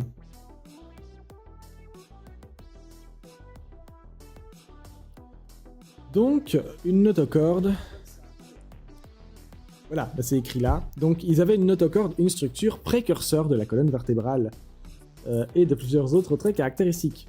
La colonne vertébrale a tout piqué à la notocorde dans l'évolution. Avant, il y avait des invertébrés, puis des vertébrés, et dans l'évolution des vertébrés, bah, il a fallu développer une colonne vertébrale. Et ça s'est basé sur la notocorde. Les chercheurs japonais sont formels. Tous les monstrum ne possèdent pas de telle structure.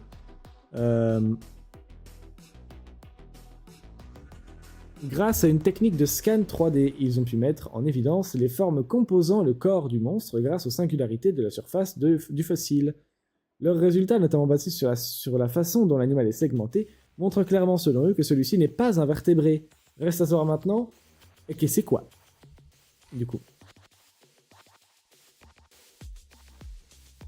À quel groupe d'invertébrés il appartient. Donc on dit, c'est un invertébré, par contre on sait pas ce que c'est.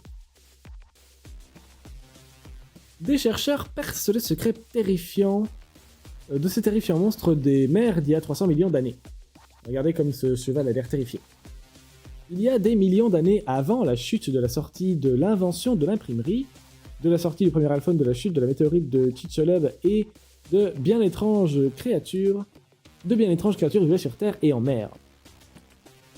Parmi ces animaux, je crois que la comète de Chicxulub, c'est le machin qui a fait qui a lourdement contribué à l'extinction des dinosaures, mais c'est pas ça qu'il a fait du tout. Hein. L'extinction des dinosaures, elle a pris des centaines de millions d'années, hein. Ça s'est pas fait comme ça d'un claquement de doigts.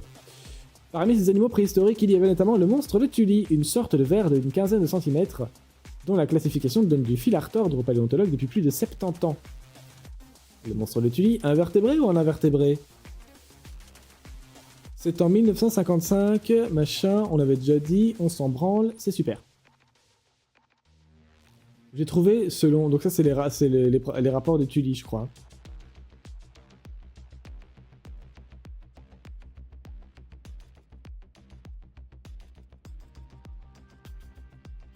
Ouais. Donc il a déclaré au Chicago Tribune en 1987 « J'ai trouvé 2 roches qui s'étaient fissurées sous l'effet des intempéries. Elles contenaient quelque chose de complètement différent. J'ai su tout de suite, j'avais rien vu de tel, jamais. Aucun livre n'en parlait. Je l'ai donc rapporté à Chicago, au Field Museum, pour voir s'ils pouvaient comprendre qui c'est. Malgré leurs connaissances pointues, les paléontologues n'ont pas été en mesure de lui dire si ce monstre, autrement dit, s'il s'agissait d'un vertébré ou d'un invertébré.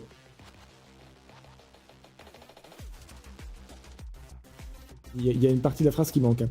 Et au sein de la communauté scientifique, le débat fait rage depuis les années 70. Un scan en 3D apporte la réponse. En mai, depuis 1955, la technologie a bien évolué, notamment en imagerie. En effet, nous sommes désormais capables de modéliser des artefacts et autres fossiles en 3D sans allumer les objets grâce à des scanners. Nous pensons que le mystère de l'invertébré ou du vertébré a été résolu. Sur la base de multiples éléments de preuve, l'hypothèse vertébrée du monstre de Tully n'est pas défendable. Le point le plus important est que le monstre de Tully présenterait une segmentation de la région de la tête qui s'étendrait à partir du corps. Cette caractéristique n'est connue dans aucune lignée des vertébrés, ce qui suggère une affinité avec les non-vertébrés. Le monstre de Tully présente une segmentation dans la région de la tête qui s'étendait à partir du corps.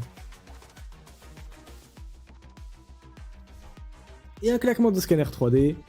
Et en un claquement de scanner 3D, un mystère vieux de 300 millions d'années fut résolu. Et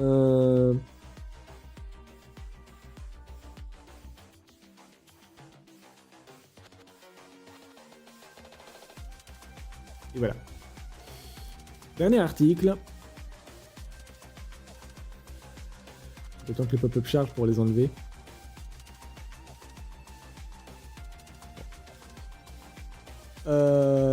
Et donc, après 70 ans de mystère, le monstre de Tully révélait une créature sans vertèbres. Découverte il y a 70 ans, la nature exacte du monstre de Tully a longtemps divisé les scientifiques. Une récente étude tranche enfin le débat, classant cette énigmatique créature parmi les invertébrés, mettant fin à des décennies de spéculation. Qui est ce monstre de Tully ? On l'a découvert en 1966 dans la formation géologique de Mason Creek. On commence à connaître le nom, hein, ça va.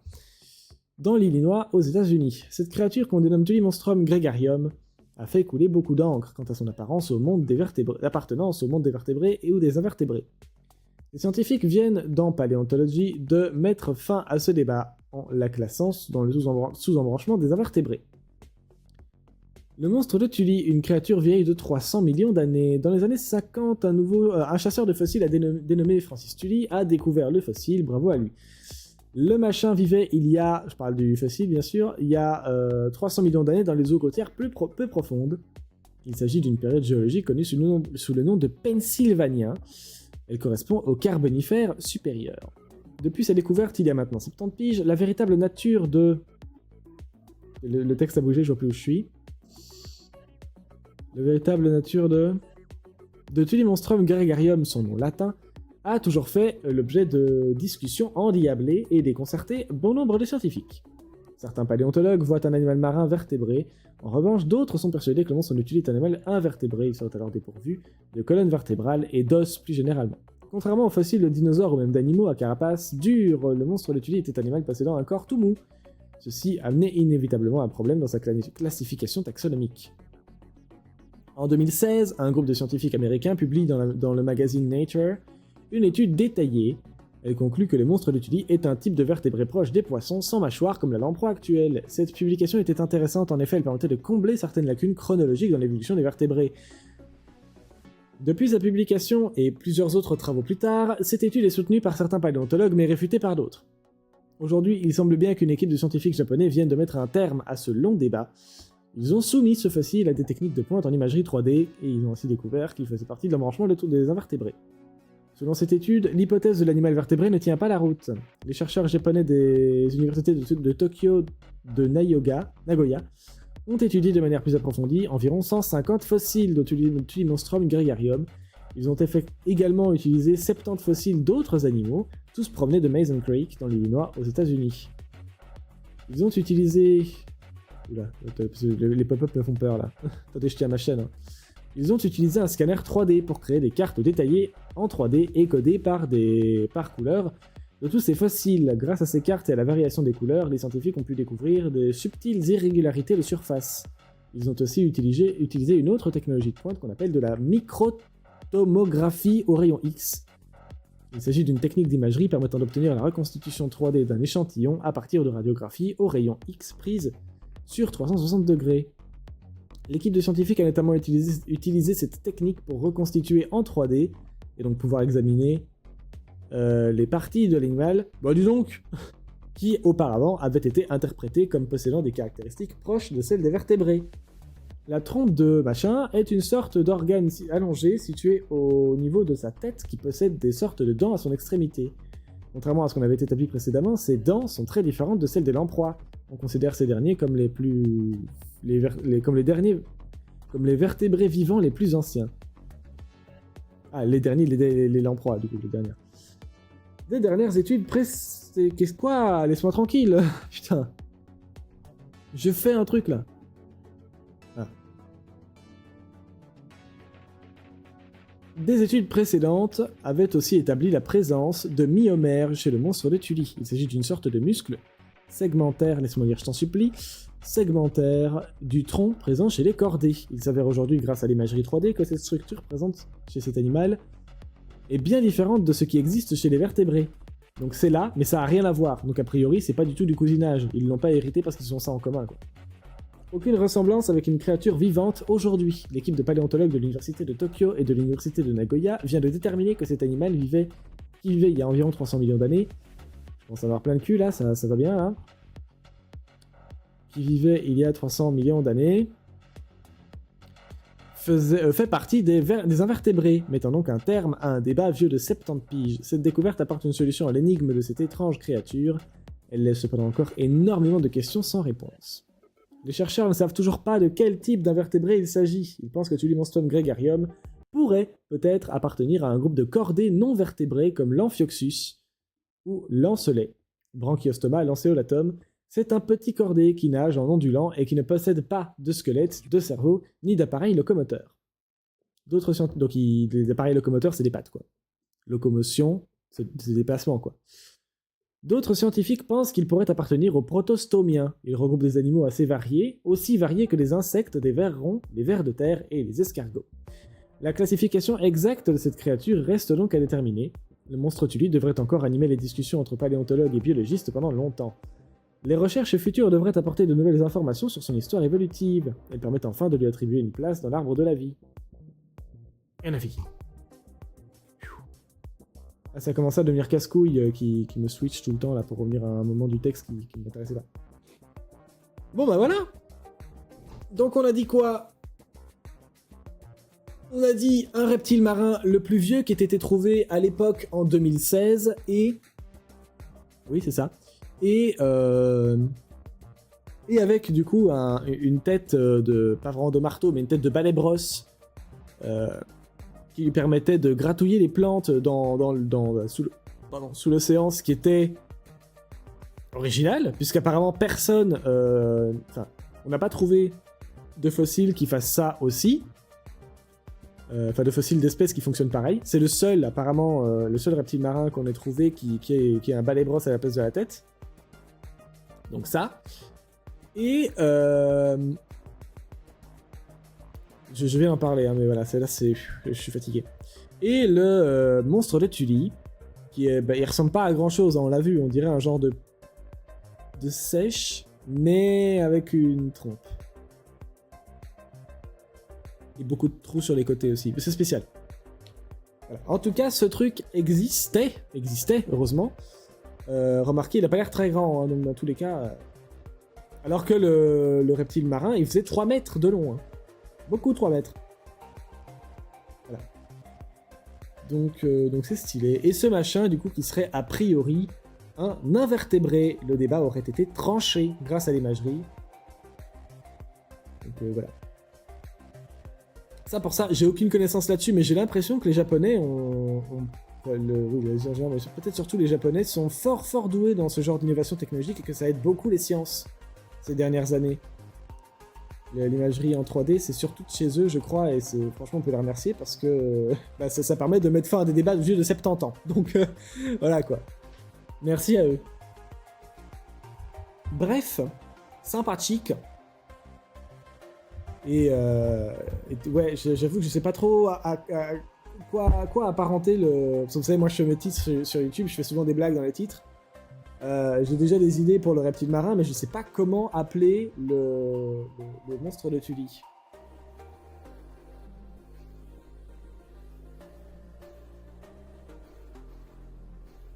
Bref. Voilà, donc c'était ça pour aujourd'hui. Je suis crevé, j'ai des trucs à faire, mais pas tout de suite, heureusement. Aïe. Oh putain. Voilà, donc moi sur ce, je vais vous laisser là.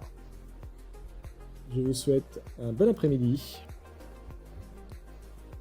Et puis voilà. Ouais. Ciao. Et peut-être à demain ou à plus tard, ou voilà, on sait pas. Ciao.